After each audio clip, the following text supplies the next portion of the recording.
Slam poet Zaccheus Jackson has battled demons and addiction. He's recovered and gone forth to tell stories that have edge, rhyme, and a hip-hop vibe. He is an Alberta-born full-blood member of the Blackfoot people who grew up listening to his grandfather Tom's engaging oral tales. And now he tells engaging tales with a lively twist and some rhyme. It is my pleasure to welcome slam poet Zaccheus Jackson to Studio 4 to entertain us more. Thank you very much. It's a pleasure to be here. Well, nice to meet you. Nice to meet you as well, Fanny. So were you born in Alberta? I was born in Alberta. Moved to BC? Moved to BC. Moved up to Terrace, Kitimat area, way up north, land of the snow, and spent some years up there, and then moved back down to southern Alberta towards the end of my high school, and spent a couple of years down there, and then after high school, kind of, floated around for a little bit, did some summers in Jasper. Had a little You bit did? Yeah. I used to live in Jasper. Jasper's a great town, It's a great town. Yeah, got that small population during the winter, and then it explodes during the summertime. And, Exactly. all the interesting people come from all over the place. So They do, and you can float down the Athabasca in your canoe if you want to. Or a tube. Or a tube, that too. So take me to the feet of your grandpa, telling Grandpa Tom. Yes, telling you stories. Telling stories out in the front yard. I can't pretend to have fully appreciated as when I was 8 years old. You kind of sit down in the front yard on a Sunday afternoon, and your grandpa's sitting there carving a canoe or a totem pole or something, and he's telling us stories. And at the time, I'm sure I probably just wanted to run off and go and get beat up by my cousins or something like that, right? Way more fun. Who wouldn't, right? Yeah. But and now, much further down the path of my life, I realized the importance of those moments and how I did pay attention to the impact that his stories were saying and the manner that he was, the effort that he was giving to them. Sure, and the oral tradition, the importance of oral tradition, especially in your culture, and of keeping language alive. Yeah, most definitely. What does it mean, slam poet? Slam poet is basically a competitive poet. Spoken word is basically the art form that we work in, and it is the umbrella for just about anything that involves just oral communication. So stand-up comedy, political diatribe, a cappella hip-hop, music without a guitar, anything that you can do with just your body and your voice can be considered spoken word. And so Poetry Slam is a competitive spoken word event where performers get up to the front of the room and they have 3 minutes to deliver a piece of their own composition. They can use no props or musical accompaniment, and other than that, they are judged by 5 randomly selected members of the audience that are chosen beforehand. Oh.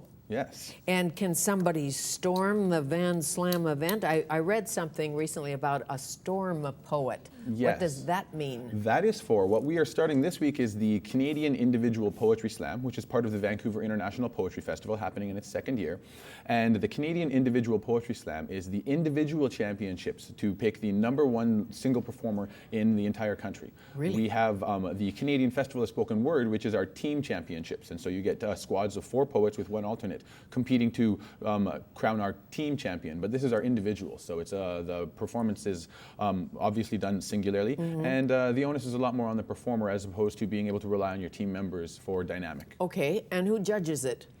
Like I said before, it's all randomly selected judges at the beginning of the night. So the belt manager goes out and they look for people who have absolutely no bias, right? So you're not, our prerequisite is that as long as you're not currently sleeping with any of the poets. We encourage you to sleep with them after the performance, but not before. Exactly. So no carnal knowledge. And no Leonard Cohen as a judge. It's not there. No, we're not talking of that. And that's really the beauty of spoken word and Poetry Slam is that it is very democratic. That you don't have to be vetted by anybody. You don't have to have anything published in any journals or to have been have reviews or any kind of assessment of your work. Right. Really, it is an evaluation of your ability to connect with a room of your peers. Okay, so some free form, all of that. Your first event, where did you start? My very first event was on Commercial Drive back in 2005. I was just coming out of a difficult time in my life. I had battled with addiction and incarceration and homelessness for a number of years. And I that's a battle. That's quite a battle, yeah. How'd you get out of that? Well, this is kind of what happened here, was that I was about maybe 2 or 3 months clean, probably about 2 months clean, and I was walking down Commercial Drive, and I had actually just gotten a little bit of an argument with my lady at the time, and so I was stomping down the road, and I saw the words Poetry Slam written on sandwich board outside Cafe du Soleil, and I've always been full of poetry, and I felt like slamming something. So I went into the room and asked what the score was, and they gave me the skinny. They broke down the rules just like I did for you, and I said, sure, why not? And so I jumped up and performed, and was completely nervous, just like that, you know. Were you performing as a kid somewhere while you were acting out? Well, I was definitely acting out. You were getting into messes, obviously.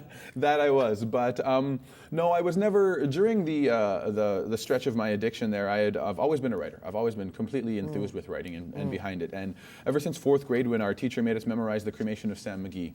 Really? And I realized the texture and the layers and the beauty that rhyme and wit can add to words. And so I really was made aware of the power of words and the power of language back then. And so I was always a writer, always been a writer. So it saved you. Yeah. And it saved you, still saves you, I bet. It does. Give me an example of something you would do at a Van Slam event or in the bathroom.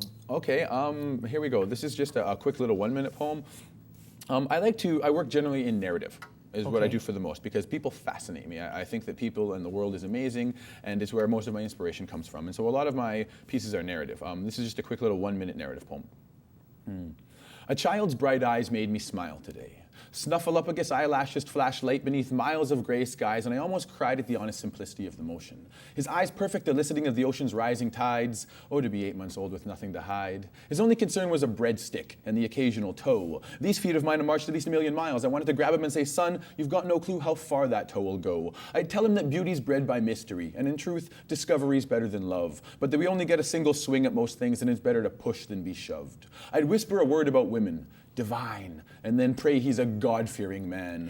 Instill him with will and a humble humility, so that when the time comes to stumble, he'll be strong and remember to stand. I'd speak that pride ain't a sin as long as it don't reach past the skin and infringe on the pride of another. I'd say, honor thy mother. Take the time to chase butterflies, because another's lies are this man's truth, and although I saw a toe, I know what he held in his hand was youth, and it was pure, and needed nothing from me, and so I smiled and finished my meal in silence. Ought to be 8 months old again. With nothing to hide. With nothing to hide, and you can laugh at anything and poop your pants. You can do whatever you want. For sure. You don't even need any of the probiotics they were talking about at the beginning of the show, exactly. right? and somebody takes care of you. Really, walks you around the wall, does all of that. Do you record this on CD? Yes, I have been working on a second CD right now. I have one CD that I released by myself a couple of years ago called Humanifesto. And yeah, I'm working on my second follow-up CD, hopefully be released in time for some summer touring. Is that Dimes, Elephants, and Airplanes? Dimes, Elephants, and Airplanes. Why that? Dimes, Elephants, and Airplanes. They are my 3 biggest fears. Really? Yes, it seems silly. The first time I won't touch dimes. It has this whole throwback to like a really weird mental attachment association that I have, but I don't touch dimes. Airplanes, Ever? If I go to the store, can I get 2 nickels? Sometimes when I get change, I have to ask for 4 nickels. It's a really weird thing. I know it's strange, and people are like, No. you do that on purpose. No, really, I do it because I really just don't like It's touching eccentric. dimes. Don't like dimes. Don't like dimes. Don't like dimes. Well, they're eliminating the penny, but I think the dime's going to be around It's going to be around for a while, yeah. Dimes, elephants, for some reason, they scared the crap out of me. They're huge, Really? and I mean, sure, they're all nice and docile, but I at a very young age, I saw this video of an elephant rampaging through like a South African village or something, and they've just terrified me. And airplanes, if you put a Greyhound in the air, sooner or later it's going to come down. And Are you afraid of flying in reality? I am, yes, and I'm always white-knuckled at the back of the plane. I travel constantly as a performance artist, so I'm flying all over North America, and I'm always white-knuckled. Sometimes you get on the really long planes, and they're made to twist, but if I'm sitting at the back and you can see the front of the plane going that way, I'll be sitting there How are you on white-knuckled. small planes? Even worse. Even worse because, you know, they float. Power off, they float. I'd rather be on a small plane. I was flying down from northern Manitoba in this tiny little plane. It was such an old plane that it was only about 5 feet tall. I had to bend down to get in there. They had like ashtrays in every seat and stuff like that. And there was only me and the co-pilots, the 2 pilots, and that was it. And I figured, yep, this is it. Okay, I'm done. I'm a goner. So you're not going to read Dumbo, obviously, because of the elephant thing. And if you could take the Greyhound across the country, the bus, you prefer that. But you do have to fly. That's the dichotomy, because I had to take the Greyhound recently to Nelson, and that itself is a 12-hour trip. So, Yeah. So what's next after this? Well, tonight is the Vancouver Poetry Slam final. So tonight I compete against 12 of the top performers in the city to try and see who makes the Vancouver Poetry Slam team. Right. And then over the course of the next week, we have the Canadian Individual Poetry Slam. I will be taking place in the Last Chance Slam. which is basically that. It's our last opportunity. It's a one slam. You got 12 poets. The top performer gets one slot left in the festival. And the festival itself is the top 40 performers from all of across the country coming to Vancouver to throw down for 4 days and crown ourselves a national champ. And is that slam lingo, throw down? Yeah. So you throw down? Yeah, we throw At down. the World Poetry Slam, there obviously is one somewhere. Yes, it happens in Paris every year.